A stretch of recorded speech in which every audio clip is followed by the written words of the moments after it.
Welcome to the War Archive, where wars become stories. Italy in the Second World War is often remembered not for its victories, but for its failures. The jokes still circulate today. Snide remarks about Italian tanks with more reverse gears than forward ones, or soldiers surrendering at the first sign of trouble. In the digital age, this ridicule has crystallized into a flood of memes that reduce an entire nation's wartime struggle to a punchline. But behind these jokes lies a far more complex story, one worth revisiting not to excuse failure, but to understand it. Italy did not enter the war as a great industrial power like Germany or the United States, nor as a naval and colonial titan like Britain. It entered with ambitions that far exceeded its capacity, led by a man who believed more in spectacle than substance. Benito Mussolini envisioned himself as heir to the Caesars, a modern Augustus destined to restore Italy to imperial greatness. Yet his soldiers, ordinary men plucked from farms, factories, and fishing villages, marched into the most mechanized war in history, carrying rifles and wearing boots that belonged to another era. The ridicule attached to Italy's military performance often hides the truth that its failures were less about the courage of its soldiers and more about the system that sent them into battle. Consider for a moment the Italian infantryman in 1940. Poorly equipped, often underfed, sometimes still carrying weapons designed in the First World War. His nation lacked oil, coal, and steel, basic ingredients of modern war. His officers, promoted more for loyalty to Mussolini than for tactical genius, trained him to fight the War of 1918, not the War of 1940. Yet Mussolini still rushed Italy into battle. When France teetered under the German onslaught in June 1940, he declared that Italy must strike now, before the spoils of victory were divided without him. The invasion of southern France, launched with fanfare, quickly revealed the truth. Italy's forces could not even breach the weakened French lines. Soldiers stumbled forward without adequate artillery support. Tanks that could barely withstand rifle fire rolled toward battle, and supply columns broke down in the mountain passes. In just 2 weeks, the myth of Italy's military strength had begun to unravel. But history is never so simple as a series of jokes. Italy's failures, though often exaggerated for comedic effect, were rooted in structural flaws, weak industry, poor leadership, and impossible ambitions. They were also compounded by Mussolini's hunger for prestige, which pushed his nation into wars it could not sustain. This is why modern historians caution against dismissing Italy's story as one of mere cowardice. Soldiers fought bravely, often in hopeless conditions. Many froze on the Russian steppe, starved in the deserts of North Africa, or endured bombings at home, sacrificing as much as any in that dark era. The tragedy of Italy in the Second World War lies in this contradiction. A people called to fight for a dream that their nation was incapable of achieving. It is a story of hubris colliding with reality, of ordinary men caught between loyalty and despair. To laugh at Italy's failures is easy. To understand them requires peeling away the myths, examining the flawed system beneath, and acknowledging the human cost of Mussolini's ambitions. And so, before we dive into the details of military shortages, botched campaigns, and humiliating defeats, we must begin here, with the myth of Italian incompetence and the deeper truth that lies behind it. To understand why Mussolini dragged Italy into a war it was not ready for, we must return to the moment when he first seized power in 1922. Italy was a nation still wrestling with disappointment. Though it had fought alongside the Allies in the First World War and emerged technically victorious, Italians referred to the peace settlement as a mutilated victory. They had been promised vast territorial rewards for their sacrifices, territories along the Adriatic, parts of Asia Minor, even colonies in Africa, but the Treaty of Versailles delivered little. Veterans returned home to find a country bankrupt, unstable, and seething with anger. It was in this atmosphere of resentment and uncertainty that Benito Mussolini rose. He styled himself not merely as a politician, but as the savior of the Italian people. In his speeches, he invoked the glory of ancient Rome. He did not speak of mere prosperity or stability. He spoke of empire, of Italy as the heir to a civilization that had once ruled the known world. His followers marched in black shirts through the streets, chanting slogans of destiny. To them, Mussolini was not just Il Duce, the leader, but the embodiment of a new Caesar. And Mussolini cultivated this image relentlessly. He posed in dramatic photographs, chest thrust forward, jaw set like a statue carved from Roman marble. He made sure to be filmed astride a horse, or gazing sternly across a balcony, or reviewing his troops beneath ancient ruins. Propaganda posters drew direct connections between the legions of old and the soldiers of fascist Italy. Mussolini was not just reviving the state, he was reviving Rome itself. The promise of empire had a powerful allure. Italians had long felt overshadowed by their neighbors. Britain, with its globe-spanning dominions, France, with colonies in Africa and Asia, and now even Germany, which under Hitler spoke openly of its right to conquer. For a nation that still struggled with poverty and underdevelopment, Mussolini's vision of empire was intoxicating. He promised that Italy would no longer beg for scraps at the diplomatic table. Instead, it would seize what it was owed. This dream, however, was always precarious.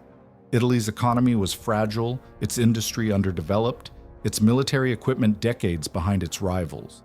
Yet Mussolini's genius lay in making Italians believe that these obstacles could be swept away by sheer willpower and spectacle. His speeches thundered with certainty. His parades dazzled with grandeur. Fascism presented itself as unstoppable, and the people were told to march as though the Mediterranean were already a new Roman lake. Hitler, watching from Germany, encouraged Mussolini's delusions. He even called him one of the Caesars. The words thrilled Mussolini, affirming his belief that history was waiting to be reshaped in his image. But behind the rhetoric and theater, cracks were already forming. For all the triumphal parades and staged photographs, Italy was a nation standing on clay feet. When Mussolini dreamed of empire, he imagined marble columns and imperial banners. What he ignored was coal, oil, steel, and tanks, the materials of modern empire. In the age of industrial war, speeches and symbols could not substitute for factories and supply chains. Yet for nearly 2 decades, Mussolini built his power on this dream, and by the late 1930s, he was convinced it was time to act. Italy, he believed, would not just march alongside Hitler. It would carve its own empire across Africa, the Balkans, and the Mediterranean.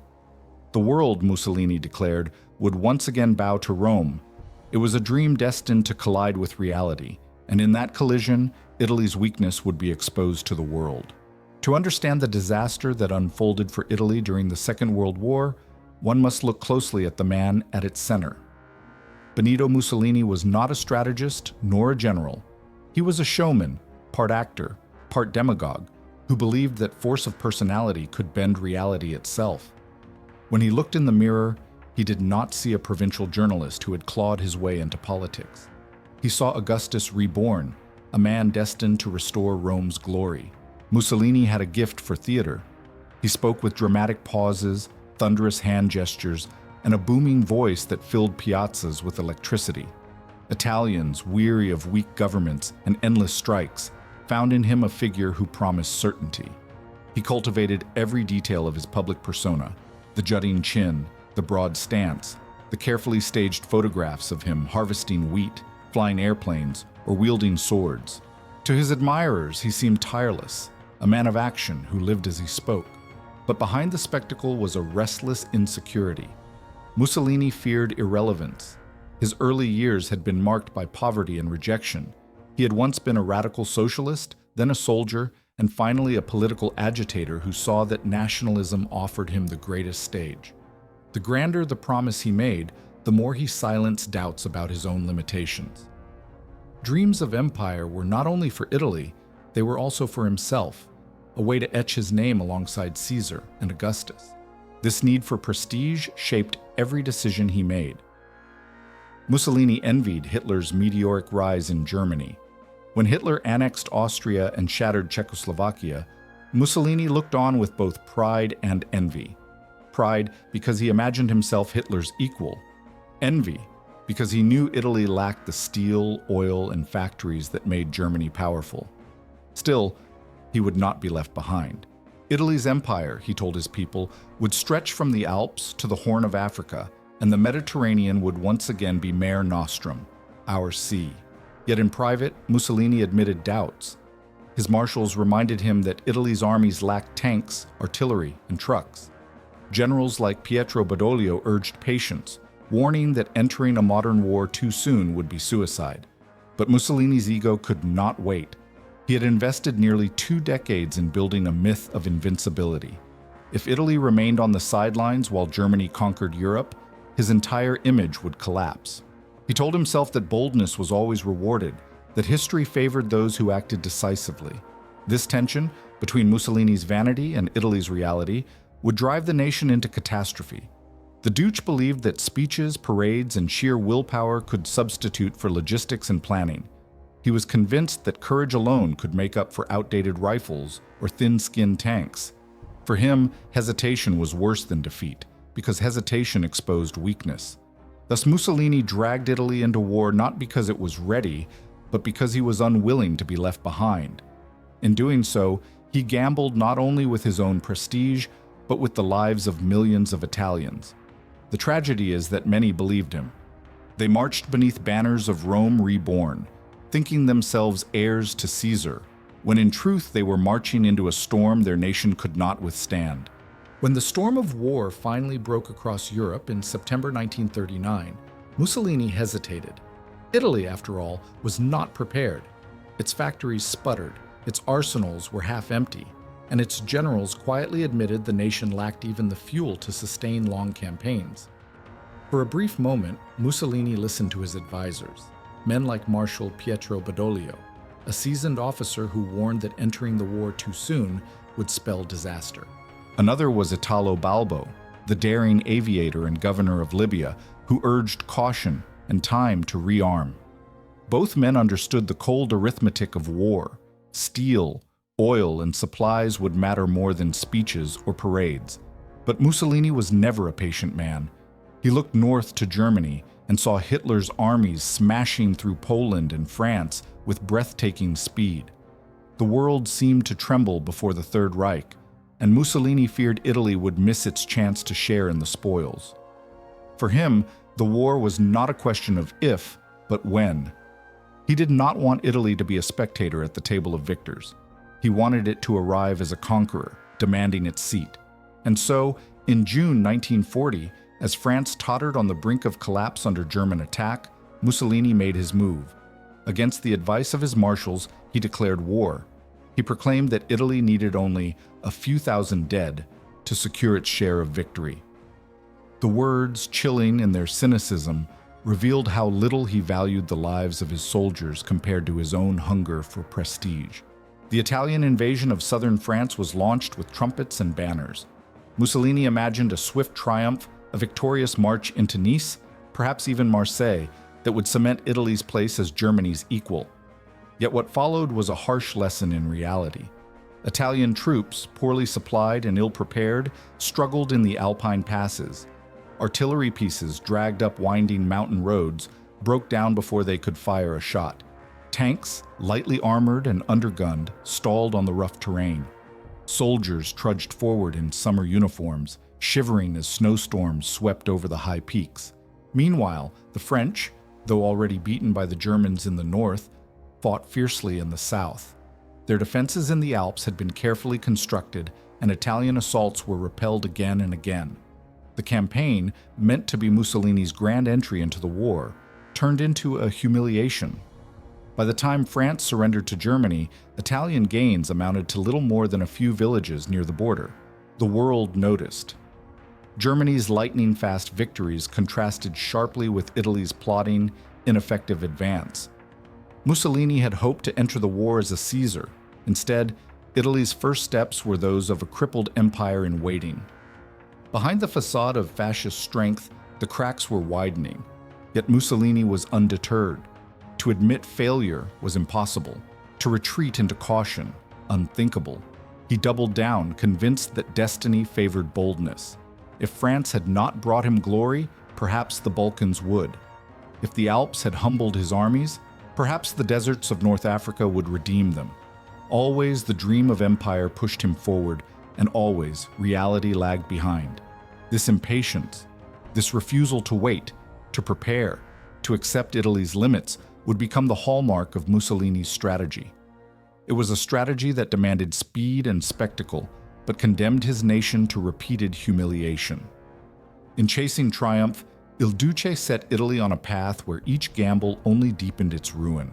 Italy's failures in 1940 cannot be understood without looking at the decade that preceded them. Long before Mussolini entered the Second World War, he had already squandered his nation's strength in a series of costly, ill-considered adventures.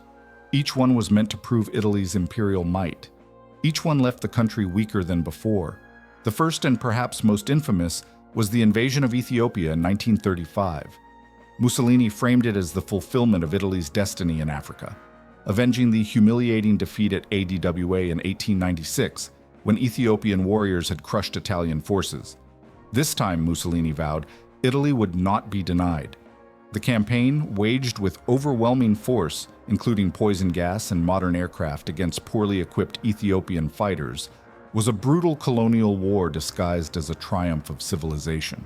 Rome celebrated the conquest with parades and banners, but the reality was sobering. The war drained Italy's finances, alienated Britain and France, and forced the League of Nations to impose sanctions that crippled Italian trade.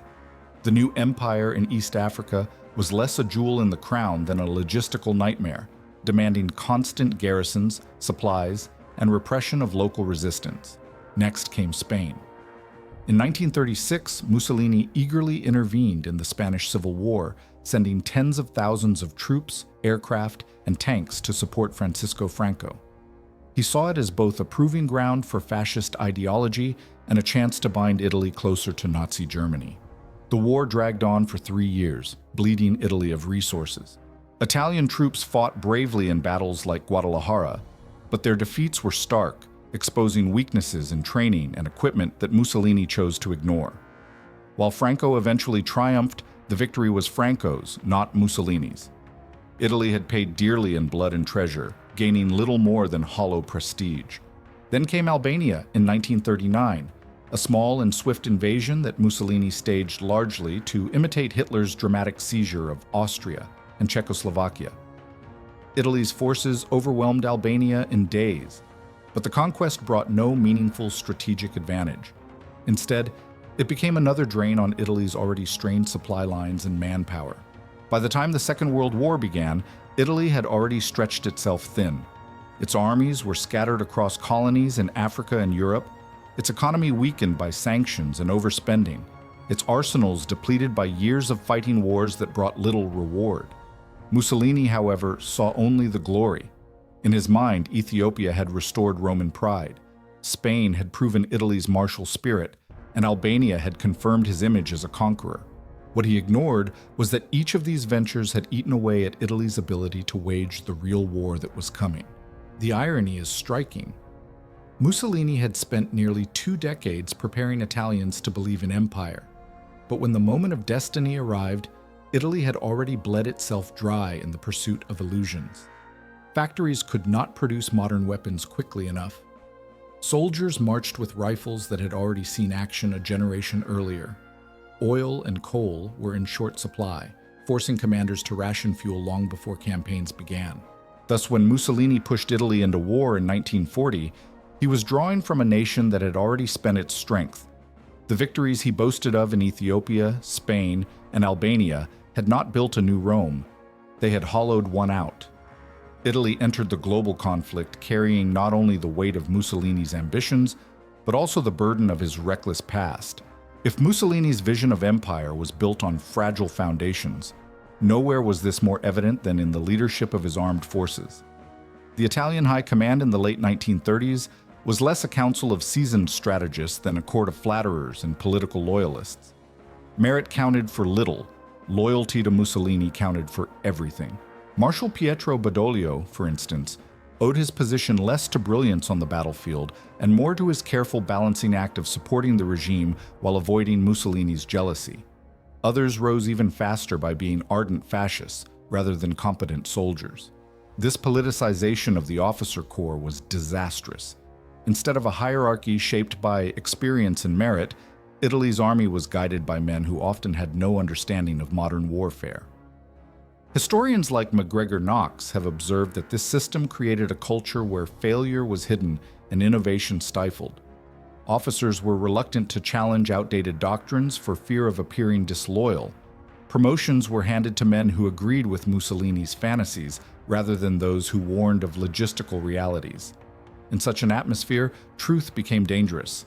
Generals who raised concerns about shortages or obsolete equipment were accused of defeatism. Those who painted rosy pictures, no matter how false, were rewarded. The results were catastrophic. Many senior officers still clung to tactics born in the First World War, where the army had been bled dry at battles like Caporetto and the Piave. They trained soldiers for trench assaults and static defense, even as the German Blitzkrieg demonstrated that speed, armor, and mechanization defined modern war. Italy's forces, as a result, marched into battle with one foot still planted firmly in 1918. Political patronage seeped into every level. Local fascist officials interfered with recruitment and supply, often prioritizing loyalty over competence. Some commanders were chosen not because they had led divisions effectively, but because they had demonstrated their devotion during Mussolini's rallies or colonial wars. The army became an extension of the regime's propaganda machine, an institution meant to glorify fascism rather than to win wars. For the ordinary soldier, this meant confusion and inconsistency. Orders often shifted abruptly, reflecting Mussolini's latest whim rather than a coherent strategy. Planning for long-term campaigns was nearly impossible because leaders feared contradicting Il Duce. Morale, already strained by poor equipment and shortages, was further eroded by a sense that their commanders cared more about impressing Mussolini than protecting their men. This rot at the top was not unique to Italy. Other nations had their share of political appointees. But in Italy, the problem was particularly severe. Where Germany had a tradition of professional staff officers and Britain maintained an experienced officer corps, Italy's command was riddled with mediocrity elevated by political loyalty. In effect, Mussolini had shackled his army to his own vanity. And yet, it would be wrong to dismiss all Italian officers as incompetent. Some, like Giovanni Messe in North Africa, proved themselves capable when given proper resources. Others tried desperately to modernize training or equipment, but were ignored. The tragedy is that such men were often sidelined, their efforts undone by a system that rewarded obedience to Mussolini over competence in war. Thus, even before Italy's soldiers faced their enemies on the battlefield, they were already betrayed by the structure of their own command. In a war where leadership and adaptability would mean the difference between survival and destruction, Mussolini's army marched forward guided less by strategy than by politics, and the cost would be paid in blood. Italy's generals marched into the Second World War carrying the baggage of the last. Their doctrines, strategies, and assumptions were rooted in the trenches of the Great War, not in the realities of Blitzkrieg. They had endured the carnage of Caporetto and the Piave, where artillery barrages and mass infantry assaults defined victory or defeat. But instead of learning adaptability, many clung stubbornly to what they knew, even as the world of warfare changed around them. The result was an army trained for a war that no longer existed. Italian officers drilled their men in static defenses, bayonet charges, and set-piece assaults that might have made sense in 1917, but were hopelessly outdated in 1940. Soldiers were issued manuals and training regimes that emphasized close-order formations and positional warfare, while their adversaries raced ahead with tanks, mechanized infantry, and air support. To put it simply, Italy was preparing its troops for yesterday's battles. The equipment reflected the mindset. Artillery was often decades old, prone to misfires and mechanical failure. Infantry weapons lagged far behind those of their enemies. The Carcano rifle, newly adopted, was already seen as inferior in range and stopping power, forcing some divisions to revert to First World War-era rifles that jammed in the field. Even the structure of divisions was shaped by outdated thinking. Mussolini's binary system, which reduced divisions to 2 regiments instead of 3, was sold as a way to increase mobility. In reality, it weakened combat strength and left units brittle against sustained assaults.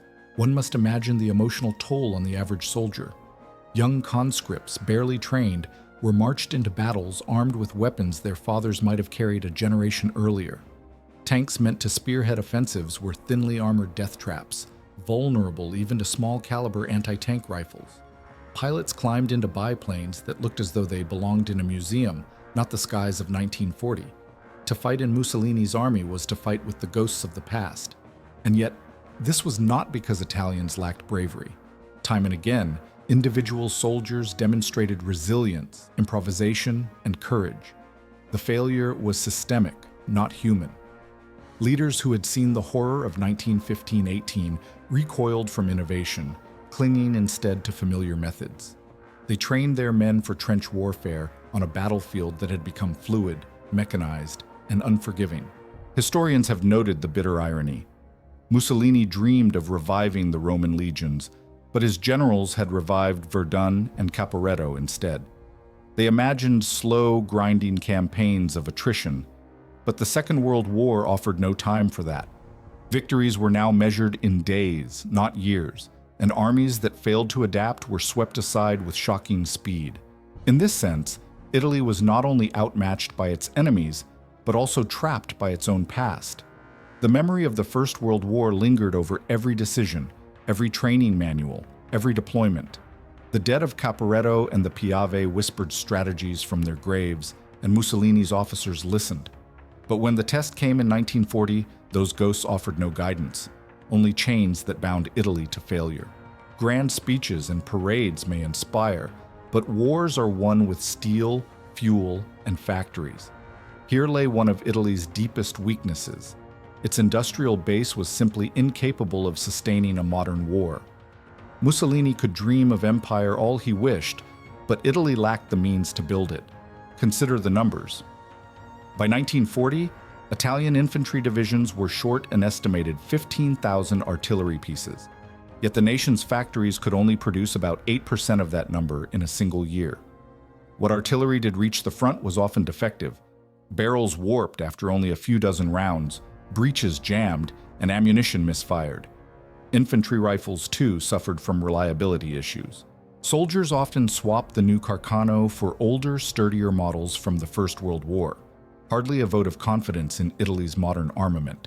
Tanks told the same story. The Fiat L3 tankettes, little more than armored boxes with machine guns, were woefully inadequate against even the lightest Allied armor. Later models like the M11/39 and M13/40 offered slight improvements, but they were still thin-skinned, undergunned, and prone to mechanical failure. Italian crews faced British Matildas and Crusaders with vehicles that barely deserved the name tank. It was not cowardice that made them retreat, it was survival. Aircraft production fared no better. Italy had some innovative designs, sleek fighters like the Machi C.200 or bombers like the Savoia Marchetti SM.79, but production was slow and inconsistent. Worse still, Italy manufactured dozens of aircraft types simultaneously, scattering resources and complicating logistics. By September 1939, less than half of the Regia Aeronautica's planes were operational. Many squadrons still flew biplanes, relics in a world dominated by Hurricanes, Spitfires, and Messerschmitts. Behind these failures lay Italy's fundamental economic limitations. Unlike Germany, Italy lacked coal and iron deposits. Unlike Britain, it did not command vast colonial networks to feed its factories. Even oil had to be imported, leaving Mussolini at the mercy of German shipments and vulnerable supply lines across the Mediterranean. Italy's industrial heartlands, in the north around Turin and Milan, could produce luxury cars and fine textiles, but mass production of modern weapons of war was beyond their scale. The irony was bitter. Mussolini had built an ideology on the myth of strength, but his empire stood on an economy closer to that of a second-tier power. Italy could not match the output of its allies, let alone its enemies. Britain alone outproduced Italy in aircraft, artillery, and naval construction year after year. When American industry entered the war, the disparity became almost absurd. The United States produced more tanks in a single year than Italy did in the entire conflict. For the ordinary soldier, this industrial weakness was not an abstract statistic. It was a daily reality. It meant going into battle with too few shells, too little fuel, or a rifle that jammed when it was needed most. It meant divisions left immobile for lack of trucks, airfields with grounded planes for lack of spare parts, and armored regiments that were armored in name only. Mussolini's dream of empire might have inspired Italians to march, but without industry, those dreams had no teeth. A nation cannot fight modern war on propaganda alone. The battlefield would soon prove this truth as Italian soldiers, brave but ill-equipped, were pitted against enemies whose arsenals dwarfed their own. Even if Italy's factories had been more efficient, they would still have been strangled by the absence of what every modern army requires: resources. Steel, coal, and above all oil, the lifeblood of mechanized warfare, were in desperately short supply. Italy had ambitions of empire, but it lacked the raw materials to fuel one. Geography was both a blessing and a curse. Italy's position at the heart of the Mediterranean seemed ideal for domination of sea routes. Mussolini liked to boast that the Mediterranean was Mare Nostrum, our sea, echoing the Romans. Yet this sea was also a trap. The narrow straits of Gibraltar and Suez were controlled by Britain, leaving Italian shipping vulnerable. Enemy fleets and submarines prowled the waters, cutting off access to vital imports. Italy could not produce enough oil at home, nor did it control the coal reserves needed to run its industry. Even before the war began, Italy imported much of its energy. Once the war disrupted trade, shortages became crippling. Oil was the greatest weakness. Without it, tanks could not move, planes could not fly, and ships could not sail. Germany provided shipments, but Hitler prioritized his own war machine, leaving Italy with the scraps. North Africa, where Mussolini dreamed of expansion, offered little relief. Libya yielded barely a drop of petroleum. Italian commanders often found themselves rationing fuel, keeping vehicles idle for lack of supplies. Pilots sat grounded while British squadrons roared overhead. Entire naval operations were canceled because there simply wasn't enough oil to launch them. Coal was scarcely better. Lacking domestic reserves, Italy relied heavily on imports, often from Germany or the Balkans. Any disruption to these supply lines had immediate effects, slowing production and stranding locomotives. Italian railways, already overstretched, buckled under the strain. Soldiers on the front were left waiting for supplies that never arrived, a frustration that eroded morale as much as hunger and exhaustion. Even food, so often overlooked in military histories, became a strategic liability. Italy could feed itself in peacetime, but war disrupted agriculture. Manpower drained from the countryside into the army, while imports of grain and fertilizer dwindled. Rations shrank, both for civilians and for soldiers. The propaganda of abundance, the endless wheat harvests Mussolini loved to pose beside, could not conceal the reality of hunger. This fragility shaped every campaign. In North Africa, Italian armored divisions could outnumber the British on paper, but many of their vehicles never reached the battlefield because of fuel shortages. In the Balkans, supply columns bogged down not only by terrain, but by lack of reliable transport. Even the proud Italian Navy, with sleek cruisers and powerful battleships, was reduced to idling in harbors when oil ran out. The curse of resources meant that Italy fought the Second World War with one hand tied behind its back. Its leaders dreamed of empire, but they lacked the material foundations that Britain drew from its colonies or that Germany seized through conquest. The Italian soldier, sent to fight in deserts, mountains, and seas, carried the weight of this scarcity on his back. He was not defeated for lack of bravery, but for lack of the coal to fire his artillery, the oil to fuel his tank, the bread to sustain his march. In the end, Mussolini's greatest delusion was believing that sheer willpower could overcome these shortages. But war in the 20th century was not won by speeches or parades. It was won by barrels of oil, tons of steel, and mountains of coal, and in all these, Italy was desperately poor. If there was one branch of Mussolini's armed forces that seemed to promise real strength, it was the Regia Marina, the Royal Italian Navy. Unlike the army, which stumbled into battle with outdated rifles and fragile tanks, the Navy appeared modern, sleek, and formidable. Its fleet of destroyers, cruisers, battleships, and submarines was one of the largest in Europe. To many Italians, it was the pride of their nation, the one arm of service that might turn Mussolini's dream of a new Roman lake in the Mediterranean into reality. On paper, the numbers impressed. Italy possessed more destroyers, torpedo boats, and submarines in the Mediterranean than either Britain or France. Its warships were beautifully engineered, often faster and more elegant than their counterparts. The Littorio-class battleships, launched in the late 1930s, were symbols of prestige, their massive guns and sleek lines reflecting Mussolini's desire to project power. In parades and propaganda films, the Navy gleamed as the embodiment of Italy's modern strength. Yet even here, promise faltered before reality. For all its numbers and engineering, the Regia Marina was crippled by shortages of the same resources that plagued the rest of Italy's war effort. Chief among them was oil. A battleship consumed thousands of tons of fuel on a single mission. Without steady supplies, Italy's proud fleet often sat idle in port, unable to deploy at full strength. Commanders sometimes had to ration operations, sending only part of their forces to sea. The Mediterranean may have been Mussolini's lake, but without oil, his ships could not sail across it. Air cover was another fatal weakness. Modern naval warfare demanded coordination with powerful air forces.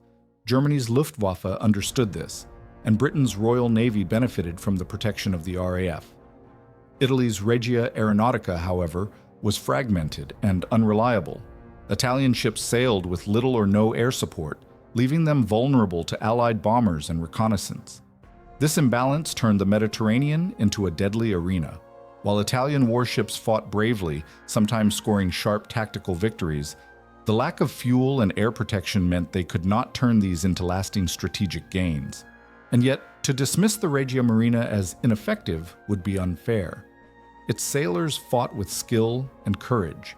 Italian submarines, for instance, played a significant role in the Battle of the Atlantic alongside their German allies, sinking Allied shipping even far from home waters. Italian torpedo bombers flying the trimotor SM.79, became feared opponents, sinking or damaging several British warships. There were moments of brilliance that showed what Italy's navy might have achieved under different circumstances. But the tragedy of the Italian navy mirrors the tragedy of Mussolini's entire war effort, potential undone by limitations. Ships designed for glory languished for want of oil. Bold admirals planned daring operations, only to see them fail because aircraft were grounded or fuel tanks stood empty. Sailors trained for decisive battles, but often found themselves trapped in indecision, their fleet preserved in port rather than risked in open battle. In the end, the Regia Marina symbolized Italy's paradox in the Second World War. It was modern yet starved, impressive yet constrained, a force that seemed powerful until tested by the relentless demands of modern mechanized warfare. For Mussolini, it remained a showpiece, a way to claim prestige at parades and in propaganda. But when the fate of empire was at stake, even his proud navy could not tip the balance of war. If the Italian navy stood as Mussolini's proudest boast, the Air Force, La Regia Aeronautica, was his most glaring weakness. In theory, it was meant to be the symbol of modernity, the winged spearhead of a new Roman Empire.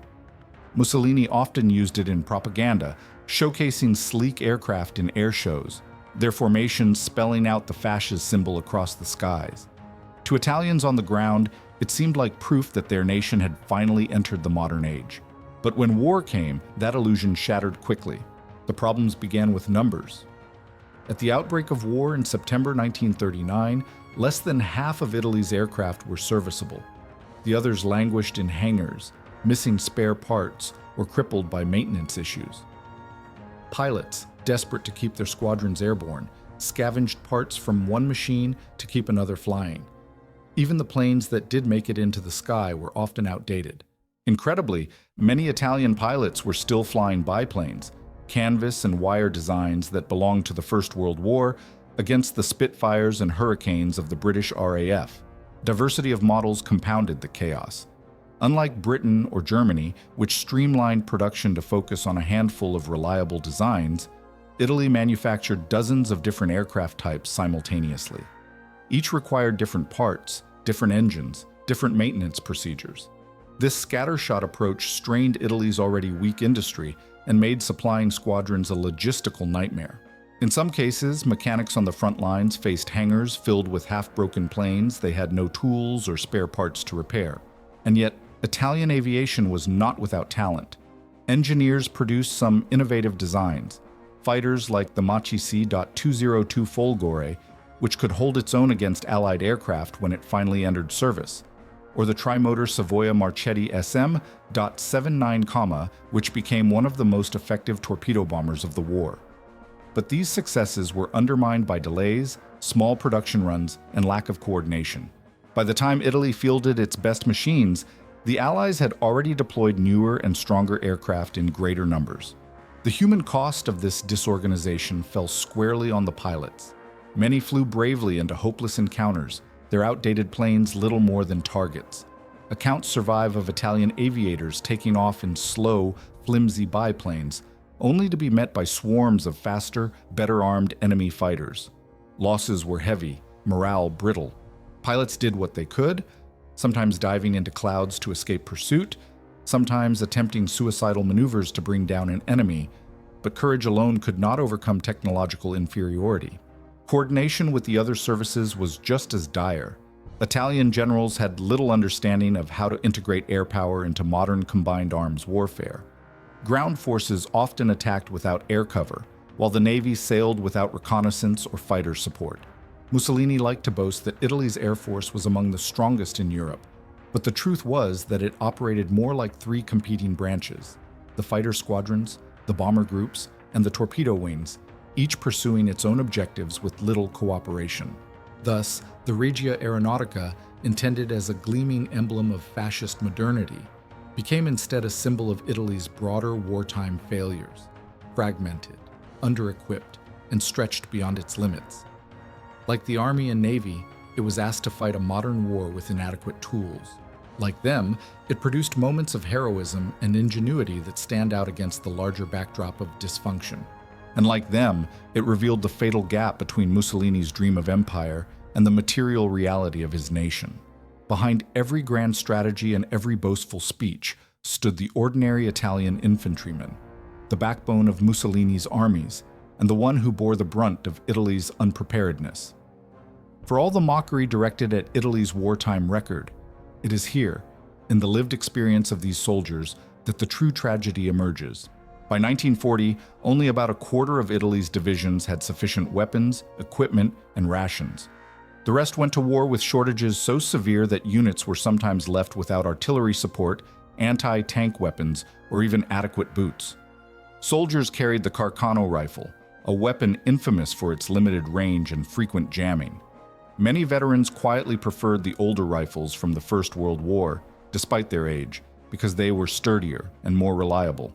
The difference could mean life or death on the battlefield. Food, too, was a constant problem. Italian supply chains buckled under the strain of war, and men often marched hungry. Rations were meager, consisting of bread, cheese, and sometimes a thin soup. Fresh meat or vegetables were luxuries. In desert campaigns, where heat and thirst tested endurance beyond measure, the lack of food and water became as deadly as enemy fire.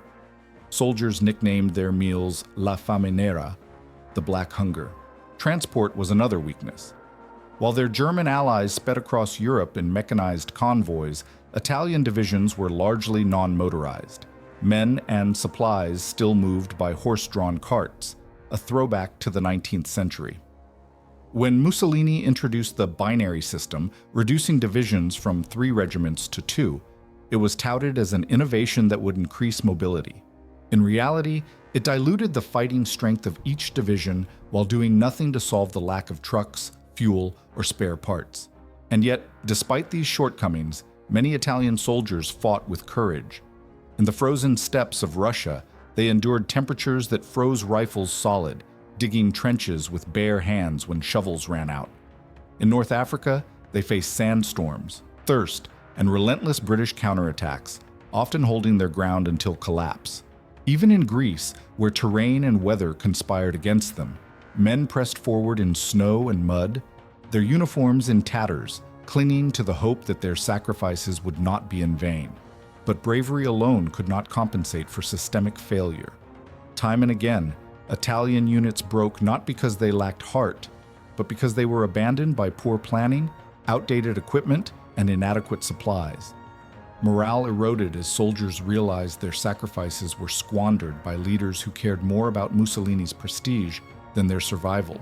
Letters from the front reveal a deep sense of disillusionment, men writing home not of glory or empire, but of hunger, exhaustion, and the longing to see their families again.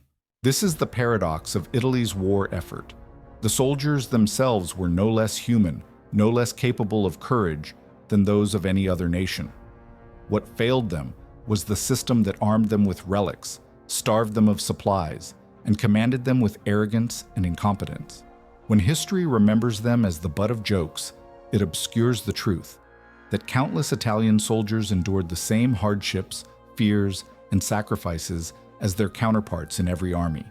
The difference was that they were sent into battle already betrayed by the nation that asked for their lives. If Mussolini's ambitions had a stage, it was North Africa. Here, in the vast desert stretching across Libya and into Egypt, Il Duce hoped to carve out an empire that would rival Rome's. He boasted of pushing the British out of Egypt, seizing the Suez Canal, and turning the Mediterranean into an Italian lake. On paper, the odds seemed favorable. In 1940, Italian forces in Libya outnumbered the British 10-1. Yet once again, numbers proved an illusion. The desert was unforgiving. Italian soldiers, already poorly supplied in Europe, were sent into conditions for which they were utterly unprepared. Vehicles broke down in the heat. Tanks, thinly armored and undergunned, were no match for the British Matilda II, whose heavy armor turned Italian shells into sparks. Supply convoys stretched across hundreds of miles of sand, vulnerable to raids and air attacks. Water was scarce, food even scarcer, and morale shrank under the weight of exhaustion and thirst. In September 1940, Marshal Graziani launched Italy's invasion of Egypt. It began with pomp and ceremony, columns of troops marching across the desert, flags raised high, Mussolini confident that destiny was at hand. But within weeks, the offensive stalled. Italian forces advanced only about 60 miles before grinding to a halt at Sidi Barrani. They had neither the logistics nor the will to push further. Graziani, cautious and aware of his army's weakness, entrenched his troops in defensive camps rather than risk annihilation. The British, though vastly outnumbered, seized the initiative. In December, General Archibald Wavell launched Operation Compass with just 30,000 men. What followed was a rout. British armored columns cut through the desert like blades, striking Italian camps one by one. The Italians, lacking mobility and coordination, crumbled under the assault. By February 1941, over 130,000 Italian soldiers had been taken prisoner, along with hundreds of tanks and artillery pieces. What Mussolini had imagined as a march to the Nile became one of the most humiliating defeats of the war. For the men captured in those desert battles, the humiliation was deeply personal. Many had fought bravely, holding their ground as long as they could, only to be overwhelmed by superior tactics and equipment. Yet in the propaganda of the Allies, the narrative became one of Italian cowardice. Photos of long columns of prisoners, trudging through the sand with their hands raised, reinforced the stereotype that Italians surrendered at the first shot. Few stopped to ask whether these men had ever been given a fighting chance. The North African campaign exposed the hollow core of Mussolini's empire. His dreams of seizing the Suez Canal evaporated in the desert wind, replaced by the grim reality that Italy could not hold even what it already possessed. The mirage of empire shimmered for a moment in the heat, only to dissolve under the weight of inadequate logistics, poor leadership, and outdated equipment. Yet North Africa also marked the beginning of a new dependency. The disaster forced Mussolini to call for German help, and soon the Africa Corps, led by Erwin Rommel, arrived to stabilize the front. Italy's supposed war of conquest had become another stage on which Germany played the starring role, while Italian troops once again carried the burden of Mussolini's pride. If the deserts of North Africa had shown the limits of Mussolini's ambitions, the mountains of Greece would expose them even more brutally. The campaign began not out of necessity but out of vanity. Mussolini had grown jealous of Hitler's lightning victories in Western Europe and was determined to stage a triumph of his own. In October 1940, without consulting Berlin, he launched an invasion of Greece from Italian-occupied Albania. He imagined it would be a swift conquest, a matter of weeks before Italian troops would be parading through Athens. Instead, disaster struck almost immediately. The Greek terrain was treacherous, steep mountains, narrow passes, and sudden storms that turned paths into torrents of mud. Italian soldiers dressed in thin uniforms suited for the Mediterranean now shivered in freezing rain and snow. Their supply lines faltered. Food and ammunition failed to reach the front. Tanks bogged down in rough terrain, useless on the mountain roads. But the Greeks were far from the pushover Mussolini expected.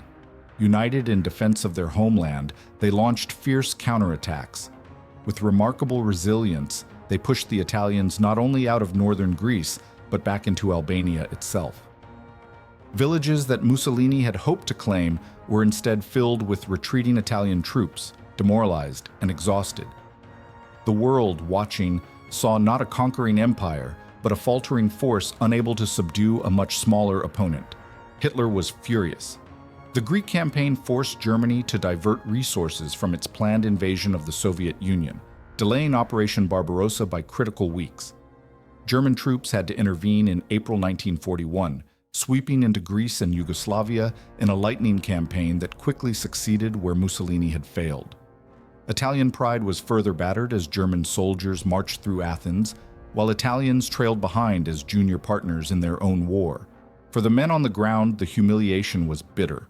Letters from Italian soldiers revealed despair at being sent into conditions for which they were unprepared and commanded by officers who seemed more concerned with Mussolini's image than their survival.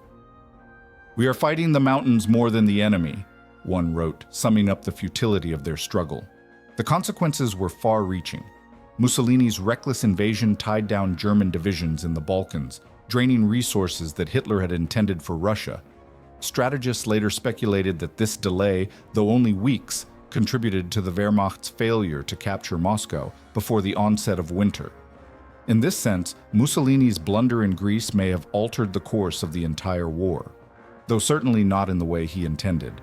Thus, the Balkan adventure stands as one of Mussolini's greatest humiliations.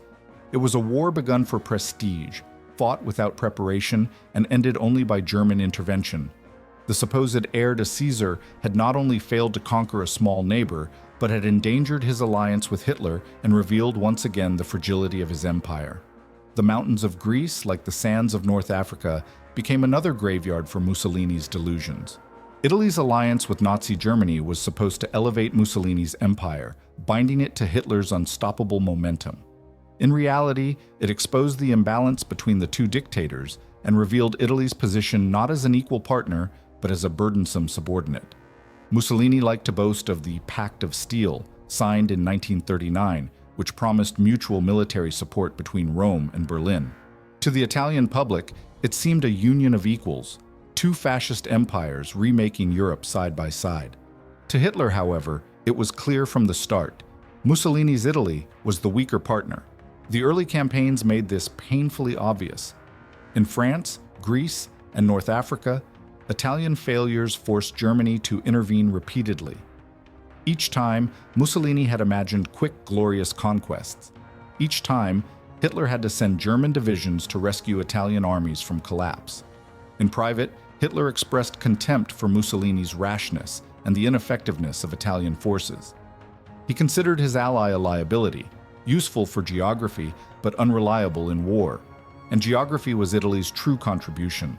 Its peninsula stretched like a dagger into the Mediterranean, offering bases for submarines, bombers, and convoys. Its colonies in North Africa provided a foothold near the Suez Canal. Its control of the Balkans, though shaky, secured Germany's southern flank. Strategically, Mussolini's empire mattered, but only insofar as it gave Hitler access to terrain and staging grounds. The fighting strength of Italy's armies was another matter entirely. German commanders, hardened veterans of blitzkrieg, often looked down on their Italian counterparts. They complained that Italian divisions lacked discipline, modern equipment, and reliable leadership. Rommel, arriving in North Africa to lead the Africa Corps, quickly realized that he could not rely on Italian armor. He praised individual Italian units that fought with bravery, particularly the Folgore paratroopers at El Alamein, but his overall assessment was grim. Without German support, he believed, Italy would have been swept from the desert entirely. The relationship between Mussolini and Hitler was equally unbalanced. Mussolini admired Hitler, even envied him, but he also feared being overshadowed. He wanted Italy to stand as an empire equal to Germany, yet each failure deepened his dependence on Berlin. Hitler, meanwhile, tolerated Mussolini's blunders, so long as they did not threaten his grand strategy. But as Italy stumbled from one defeat to another, the Reich had to spend ever more resources propping up its faltering ally. For the Italian soldier, this alliance often meant humiliation. They fought and bled, but victories were claimed by the Germans, while defeats were blamed on them. Propaganda in both Britain and Germany mocked Italian performance, reinforcing the idea that they were little more than auxiliaries. To march beside the Wehrmacht was to be constantly reminded of Italy's shortcomings. The irony is sharp. Mussolini entered the war to secure a place at the table of victors, to prove that Italy was not a junior power, but a new Rome. Instead, his alliance with Hitler revealed the opposite. Italy became dependent, its campaigns overshadowed, its failures magnified. The Pact of Steel was less a bond of equals than a chain that bound Mussolini's fate to Hitler's, dragging Italy deeper into a war it could not win. While Mussolini strutted across balconies and dreamed of empire, the Italian people themselves lived in a far different reality. Unlike in Germany, where Hitler's rule was met with mass enthusiasm, fascism in Italy never penetrated as deeply into society. Italians could cheer Mussolini in public rallies, wave flags, and chant slogans, but beneath the surface, popular support was shallow. The Duce had power, yes, but he never commanded the same fervent devotion as his German counterpart. William Shirer, in The Rise and Fall of the Third Reich, argued that this lack of genuine support was one of the central weaknesses of Mussolini's regime. Italians, he wrote, never truly embraced fascism. They tolerated it, endured it, even participated in it, but often out of necessity rather than conviction. The reality of daily life made the regime's promises of greatness feel hollow. Wages stagnated, food grew scarce, and propaganda rang increasingly false as defeats mounted abroad. In the cities, rationing and shortages gnawed at morale. Families queued for bread that was thin and tasteless, stretched with chestnut flour or other substitutes. Olive oil and meat were luxuries. Many households went without. Bombings added another layer of misery, sending families into shelters as Allied planes pounded industrial centers like Turin and Milan. Mussolini had promised a rebirth of empire, but ordinary Italians found themselves enduring hunger and fear.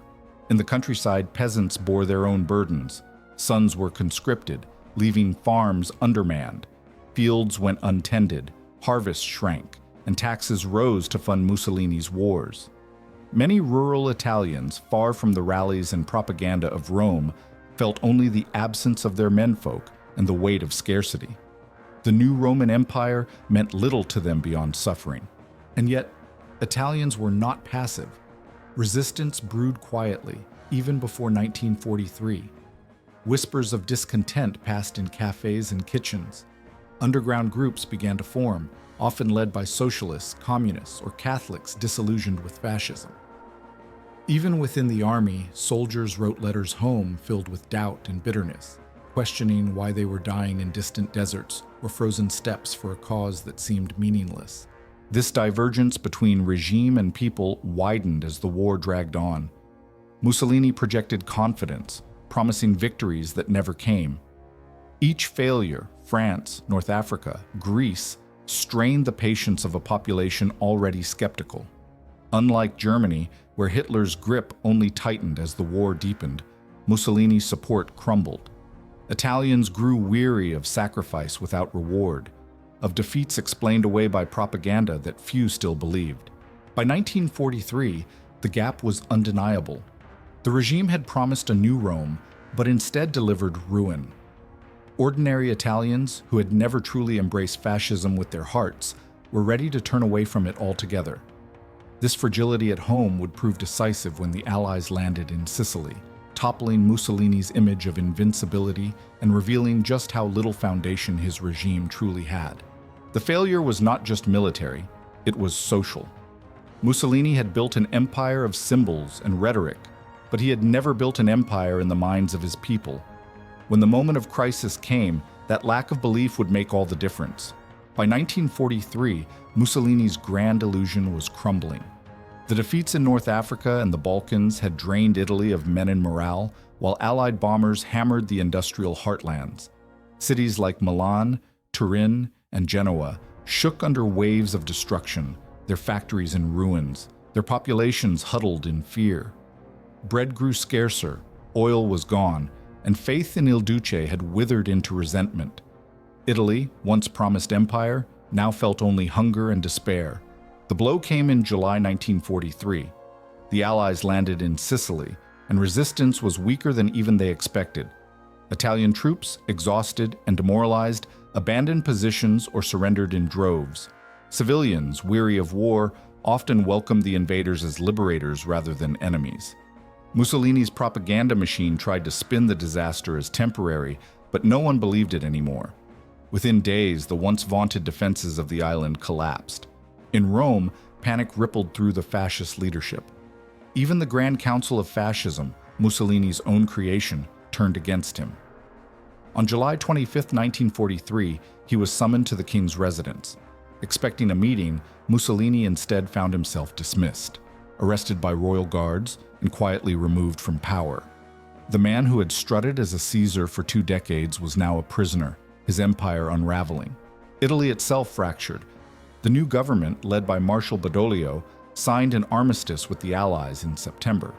But rather than peace, this brought chaos. German forces swiftly occupied northern and central Italy, disarming Italian units and treating their former allies as traitors. Tens of thousands of Italian soldiers were deported to labor camps in Germany. Many resisted, only to be executed. Mussolini was rescued by German commandos in a daring raid and installed as the puppet leader of the so-called Italian Social Republic in the north.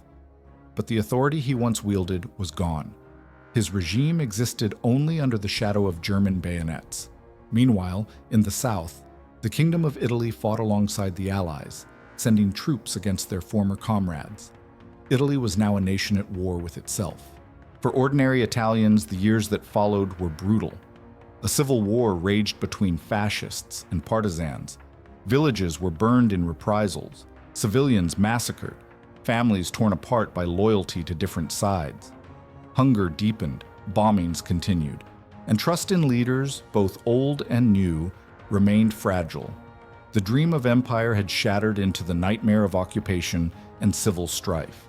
By 1945, Mussolini's fate mirrored that of his country. Captured by partisans as he tried to flee toward Switzerland, he was executed, his body displayed to the jeering crowds in Milan. The man who once declared himself heir to Rome ended not with parades but with a lynching, his corpse hanging in a public square as a symbol of betrayal and ruin. Italy's collapse was complete. A nation that had entered the war chasing the shadow of empire ended it occupied, divided, and devastated. Mussolini had promised glory, but what he delivered was humiliation and civil war. For Italians, the dream of the new Rome died not with the thunder of victory, but with the quiet, bitter knowledge of defeat. The war ended, but the shadow of Mussolini's ambitions lingered long after. Italy emerged from the Second World War not as a reborn empire, but as a broken nation, its cities scarred by bombings, its economy in ruins, and its people disillusioned. The humiliation was deep. Once promised Mare Nostrum, Italians instead saw their navy scuttled, their colonies stripped away, and their land occupied by foreign armies. The dream of empire had dissolved into rubble. Yet the story of Italy's wartime experience is more complicated than the caricature of cowardice that endures in popular memory. The mockery, jokes about tanks with more reverse gears than forward, or soldiers who surrendered at the first shot, oversimplifies a far more tragic reality. Italian soldiers did fight, often bravely in conditions that would have tested any army. The Folgore paratroopers at El Alamein held their ground against overwhelming British assaults. Italian Alpine troops froze on the Russian front, digging in alongside German units until the retreat became unavoidable. Sailors of the Regia Marina risked their lives in daring torpedo runs against Allied fleets. Their sacrifices deserve to be remembered not as a punchline, but as testimony to courage betrayed by circumstance. The true failure lay in leadership and preparation. Mussolini built his regime on spectacle and illusion, ignoring the material foundations of modern warfare: oil, coal, steel, and industry. He entered the conflict out of vanity and impatience, gambling with his nation's future to avoid being overshadowed by Hitler. His marshals, chosen for loyalty rather than competence, commanded armies with outdated tactics and broken supply lines. The Italian state, hollowed out by years of mismanaged wars in Ethiopia, Spain, and Albania, simply lacked the capacity to sustain a global conflict. For historians, the lesson of fascist Italy is one of hubris. It shows what happens when ambition outruns ability, when propaganda replaces planning, and when a leader mistakes dreams for reality. Italy did not fail because its people were weak or its soldiers lacked courage. It failed because it tried to fight a modern industrial war with the resources of a second-tier power, led by a man more interested in glory than in truth. And so, the legacy of Mussolini's Italy is not one of triumph, but of warning. It is a reminder that empires are not built on parades and speeches, but on the hard, unglamorous foundations of logistics, resources, and trust between leaders and people. When those are absent, even the boldest rhetoric crumbles at the first true test. Today, when Italy's role in the war is remembered mostly in jokes and internet memes, we risk forgetting the human cost: the soldiers who marched hungry, the families who endured bombings and shortages, the civilians caught in the firestorm of a civil war. Their suffering was real, even if Mussolini's empire was not. The dream of a new Rome ended not with banners unfurled over conquered lands, but with defeat, division, and disillusionment. It left behind no empire, no legacy of greatness, only a cautionary tale of how pride and impatience can destroy a nation. And that is perhaps the truest lesson of Mussolini's war: that illusions, no matter how loudly proclaimed, cannot stand against reality.